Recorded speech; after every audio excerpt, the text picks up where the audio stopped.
Aha! Alright, so what the heck? This is going to be the follow-up video for my proof of Euler's formula. I'm going to sort of explore the properties of the relationship that we now know is true between exponentials and trigonometric functions. Excuse me, sorry to interrupt, but just in the spirit of this subject, I actually got a couple other books. So you may recall that I had Havel's book on gamma, which is a great read. I'm probably going to make a ton of videos on stuff that you can learn from this book about the great number Euler-Mascheroni constant. But other than that, it was, again, I'll just say, my birthday this past weekend, and my lovely aunt got me an Amazon gift card, which paid for what I'm about to show you. I also got Eli Maurer, I don't know how to pronounce his name, his book about E from also Princeton Science Library, so it's got the same lovely matte finish. And I can't wait to read into it. It doesn't appear to have as much hardcore mathematics in it as the Gamma book does, which is where I'm going to get a lot of interesting topics and cool series and integrals and whatnot. So I just thought I'd show you that.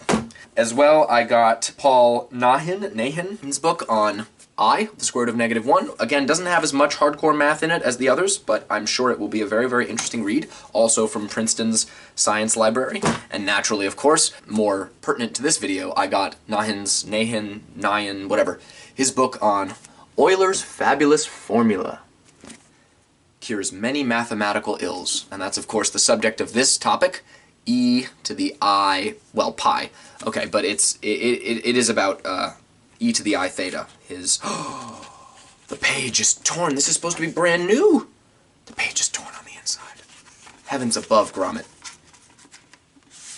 Oh, that looks like a serious, like, misprint, because the page is also, like, extended, too, like, beyond where it's supposed to be, whatever. I guess I'll just have to live with that.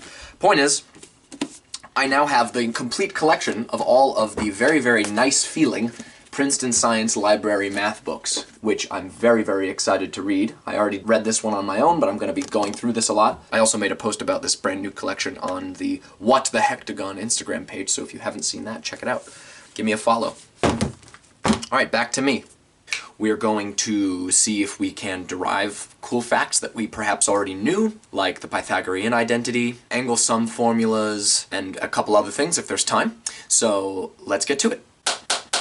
Okay, so what did we learn last time? We learned the beautiful relationship known as Euler's formula, which simply states that e to the I times theta is equal to the cosine of theta plus I times the sine of theta. In the previous video I used the letter x. Of course, naturally, the letter that I use doesn't matter because it doesn't change the fact, but I figured theta would be more applicable because it's usually the first letter generally picked to represent an angle before you use any others. And the reason I do that is because what did we prove? We proved that e to the I theta is equal to the cosine of theta plus I times the sine of theta.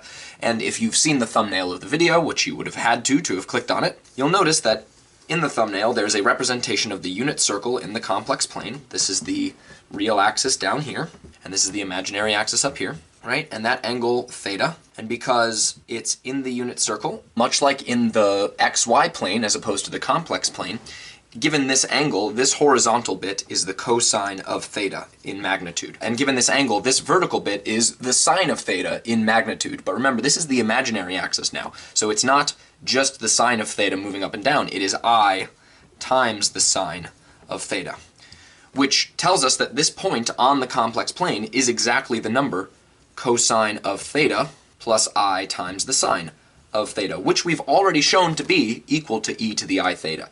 So we know that some point on the unit circle, when given an angle theta, can be written as e to the I theta. We've shown this. This is Euler's formula. So what's really cool now is it's not too hard to see how we can explore other aspects of this equation, and it yields a lot of really neat facts, identities, and just cool math all around. So now that we've seen this representation and what it actually means, we're going to explore some values that we could pick, not like specific ones like pi, where we get -1 out the other end, right? Specifically seeing like if we change the sine of theta, or if we plug a sum of angles, for example, right? So let's see what happens now. So say we plug in -theta, which would be like on that circle, as opposed to going counterclockwise, would be going clockwise, so below the positive real axis, at least to start with, and then it would come back around in a clockwise direction. But if we plug in -theta, we get e to the I times negative theta, which is, of course, if we distribute the negative out there, we get e to the negative I theta. And since this power is negative now, it has to be the case. It has to be the case that this is the reciprocal of this number, because that's what a reciprocal is, right? It's the thing raised to the negative 1 power, which is exactly what you would get. So whatever we find out, this has to be the reciprocal of e to the I theta, right? And because we're plugging in negative theta, we know that this is going to be the cosine of the angle negative theta plus I times the sine of negative theta. And now what we can do is we can utilize the even property of cosine and the odd property of sine to change what this says. Well, cosine is an even function, so when you plug in negative values into cosine, it's the same thing as if you plugged in the positive values. So cosine of negative theta is just the same as the cosine of positive theta. Since sine is odd, plugging in negative values gets you the negative of what you would get if you had plugged in the positive value. So a negative in the argument in the sine is the same as multiplying sine of positive theta by negative 1. So we end up with negative I times the sine of theta. And so all the difference is if we plug in a negative angle, we simply get the negative imaginary coordinate, or the negative imaginary quantity, which is to say that instead of going up in the complex plane, it goes down. So the real component is exactly the same, and the imaginary component is negative. This is what we call the complex conjugate of a number. If you have some complex number z, and it's equal to x plus iy, then its conjugate, which is denoted z bar or z star, is equal to x minus iy, right? This is just the definition of what the complex conjugate is. And there's a couple of cool facts you can derive about the complex conjugate. So if you multiply them together, if you do z, and I usually use z bar, so that's the notation that I'm going to use. Z times z bar is equal to x plus iy times x minus iy. And as it turns out, this is actually the factorization of a sum of squares. Because when you FOIL this out and you use the rule that I squared is negative 1, you end up with the interesting fact that this is equal to x squared plus y squared.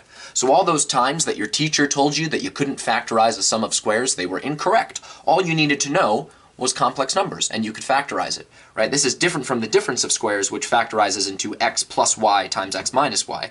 If it's a sum of squares, you need to incorporate the square root of negative 1. What's really cool about this, though, is we already discovered in the previous video that the modulus, or absolute value, or distance to the origin of a complex number is based on the Pythagorean theorem, right? And it was simply the square root of the sum of the squares of its real and imaginary components, which is to say that the square root of the product of a complex number and its complex conjugate is equal to the square root of x squared plus y squared, which is exactly the distance from this complex number z to the origin, and the distance of the complex conjugate to the origin, right? They have the same magnitude.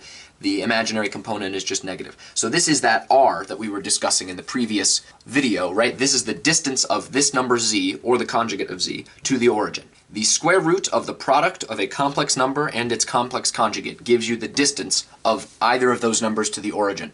You could also call it the geometric mean, as opposed to the arithmetic mean, where you add a number of things and then divide by the number of things, right? As opposed to this, where you multiply a number of things and then raise it to the power 1 over that number of things, right? We're multiplying two things and we're raising it to the power of 1/2, which is exactly what square roots are. So we're exploring sort of the general aspects of complex numbers here, but now we can apply that to these things. Because notice what happens. We've just discovered that e to the I theta and its reciprocal, e to the negative I theta, are actually complex conjugates. But because they're reciprocals, multiplying them together gives 1, right? So we know that e to the I theta times e to the minus I theta, when we combine those using the exponent rule, we get e to the I times theta minus theta, which is of course e to the I 0, which is of course e to the 0, which is of course 1, right? Not too difficult, right? When you multiply two reciprocals together, you always get 1. The neat thing about that is when we use the representations that we get from Euler's formula, we can rederive a fact that we already knew in a very, very nice way. Because what happens when you multiply complex conjugates together?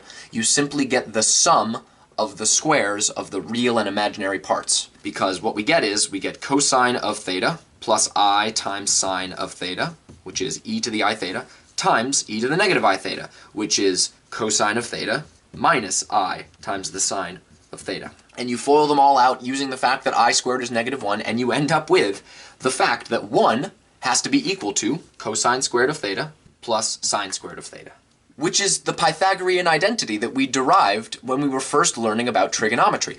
So this is actually really, really cool, because what this tells us is that our realization that Euler's formula is true, it has to be consistent with other facts that we already know. And here's a great example of that, right? This is just lovely. The fact that it's equal to this exponential representation and the conjugate is equal to this inverse or the reciprocal exponential representation means that the product, which gives us 1, must also yield this Pythagorean identity. And of course you can then derive the other Pythagorean identities from here as well by dividing by sine squared or by cosine squared. Very, very lovely stuff. So that's the first thing I wanted to show you. But this is important that we now have the representation of the original one and its reciprocal, because that's going to become very, very useful right now. Another thing that we can do that's really, really awesome is we can actually derive every single double, triple, quadruple, etc. angle formula for cosine and sine that we want. Because what can we derive from this? We can derive that e to the I, if we say we multiply theta by some number n, right? But imagine it's an integer, right? So n times theta, right? This is the same as raising e to the I theta to the nth power. So we can rewrite it like this. E to the I theta to the nth power, right? Because when you raise a power to a power, you simply multiply the powers. But based on our understanding of Euler's formula, this would have to be the same as plugging in n theta to both the cosine and the sine, right? So we'd get cosine of n times theta plus I times the sine of n times theta, right? But not only this, because it's also the same as raising the original thing to the nth power, we see that this also has to be equal to the cosine of theta plus I times the sine of theta to the nth power, right? And if n is some integer, you can simply use the binomial theorem and foil this out using the choose operator or the combination operator and get all of the angle sum formulas. So let's just pick a specific example to really start off simple. Let's pick n to be 2. So if we square e to the I theta, right? Thus saying we're doing the same angle twice, which is the same thing as e to the I times 2 theta, right? Distributing that 2 into the power. We get both that this is equal to the cosine of 2 theta plus I times the sine of 2 theta. But because of this representation, because this is e to the I theta being raised to the nth power, right? We can write this as the cosine of theta plus I times the sine of theta squared. And now all we have to do is FOIL this out. So we get cosine squared of theta plus 2 times the cosine of theta times I times the sine of theta, right? That's just binomial foiling, plus the square of the last term. So plus I times the sine of theta squared. And now we can, first of all, simplify this because we need to square I. So what we end up with is cosine squared of theta minus sine squared of theta, right? Because plus I squared sine theta, I squared is -1. So we get minus sine squared of theta plus I. And then what's the imaginary part? It's just 2 times sine times cosine. So we get 2 times the sine of theta times the cosine of theta. And remember, two complex numbers are equal if and only if their real parts are equal and their imaginary parts are equal. So let's compare. The real part of e to the I 2 theta is cosine of 2 theta. And take a look at the real part of this one. It's cosine squared of theta minus sine squared of theta, which is exactly the double angle formula for the cosine function. It just falls right out of the math. And take a look at the imaginary part of e to the I 2 theta as well. It's sine of 2 theta. And if we take a look at this imaginary part that it is equal to, you see that we get 2 sine theta cosine theta, which is, if you've seen my double angle formula video, you'll know is the double angle formula for the sine function, which is just awesome. Like, look at that. You can derive these simple facts that we had to do this hilariously complicated geometric proof just to get this statement true for angles between 0 and pi over 2. But because theta can be any number you want, this is a general proof. These formulas work for any theta at all. It's amazing. And if you do the triple angle formula, you can set, again, the real part, cosine of 3 theta, equal to whatever you get here, and that is the triple angle formula for cosine. And you can set the imaginary part, sine of 3 theta, equal to whatever imaginary part you get here, and that will be the triple angle formula for the sine function. It's just wonderful. So instead of, say, adding the same angle to itself twice, let's see what happens if we just add two different angles, call them alpha and beta. Let's see what we get from that. So what I'm saying is we're going to take e to the I alpha. So plugging in some alpha, and we're going to multiply by e to the I beta. We'd get cosine of alpha plus I times the sine of alpha times Euler's formula with beta in it, so the cosine of beta plus I times the sine of beta. All right, but this isn't the only way we can represent this, right? When you multiply things with the same base, you simply add their exponents. And when you add these exponents together, you get e to the I times alpha plus beta, which means we can just plug this into Euler's formula, right? This has to be equal to the cosine of alpha plus beta plus I times the sine of alpha plus beta, which means that when we FOIL this out and group all the real parts together and group all the imaginary parts together, we are going to get the angle sum formulas for cosine and sine, which is just wonderful. So let's do that. So we multiply the first terms, right? We just FOIL, first, outside, inside, last. So the first part is cosine of alpha times cosine of beta, and then it's outside, so we get I times cosine alpha sine beta. And then we do the inside, so we get I times the sine of alpha times the cosine of beta. And then the last term we get I times I, which is -1, times sine of alpha times sine of beta. So we get negative sine alpha sine beta. And now we simply do the same thing that we did in the last part. We group all the real parts together, so we get cosine of alpha cosine of beta minus sine of alpha sine of beta. And that's all the real parts grouped together, and then we add I times now the imaginary bits, right? We have sine of alpha cosine of beta plus cosine of alpha sine of beta. And once again, setting the real parts equal to each other, we have that cosine of alpha plus beta is equal to cosine of alpha times cosine of beta minus the sine of alpha times the sine of beta, which is exactly the angle sum formula for the cosine function.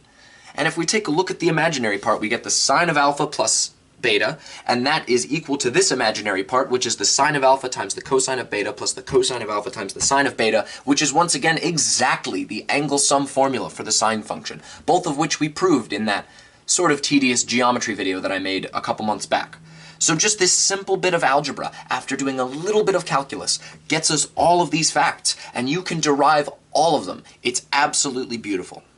So now that we've sort of explored the very neat little properties of this that are more or less trivial if you do a bit of exploration, we're going to do the step that's going to finally appease some of my commenters, which is the step towards getting to the hyperbolic functions.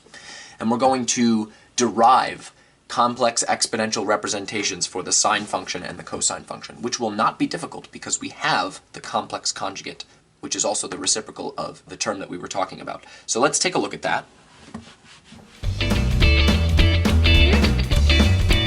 I have an Instagram page for the channel. It is at what the hectagon, of course, spelled correctly, unlike my email, right? Hectagon, I spelled in the email with an A here when in fact it's an O. What the hectagon on Instagram. So this is Instagram. I post channel updates there. I also am doing a lot more reading than I used to now, so I'm posting books that I'm reading that I recommend to people. I have a collection of vinyl records that I like to share. Follow me at what the hectagon on Instagram. I'd like to point out that one of my best friends, who is very much into Dungeons & Dragons, has a YouTube channel called Marching West. He does like a little podcast about Dungeons & Dragons. He does Dungeons & Dragons all the time through his Discord server. He's very, very into it, and I'm sure he would appreciate a bit of a mention. So if you're into Dungeons & Dragons, visit his YouTube channel, Marching West. He also has an Instagram account, again, at Marching West. Also, this fellow, Bill, and I are starting another YouTube channel. I guess you could call it personal reasons, even though it's just kind of funny, is called Fredwood Live. On YouTube, we're just called Fredwood. It's an amalgamation of two different things that were sort of important to us in our college days, which are getting farther and farther behind us. So this is, again, YouTube. We have a channel called Fredwood. We're going to do kind of silly, just us riffing off of each other vlogs that we edit together in humorous ways. But we're also going to start doing weekly video game streams on Mixer. And on Mixer, our name is Fredwood Live. So if you want to see two kind of dopey former college students do kind of ridiculous video game streams and also other things that we're going to do on top of that on Mixer, our username is Fredwood Live, so check us out. Likewise, we have a Twitter account to promote it, also at Fredwood Live. So I apologize for all of these different promotions. I figured I'd just start putting these out there. So there's a few that I'd like you to check out if you're interested. Is my Instagram account, What the Hectagon. On YouTube, my buddy Bill's channel, Marching West. It has to do with podcasts and the like relating to Dungeons & Dragons. the Instagram account for channel updates for that channel, our joint channel Fredwood, where we're going to be posting stream clips and vlogs that we make, which are not in any way intended to be serious. It's all supposed to be just kind of humorous. We're going to stream on Mixer because that's the only way that we can use the camera that we have on my Xbox One, and we're not about to buy a Kinect to do on Twitch. So Mixer, Fredwood Live, and the Twitter account for that is @FredwoodLive. So if you're interested in any of these things, please give us a follow. I really appreciate it.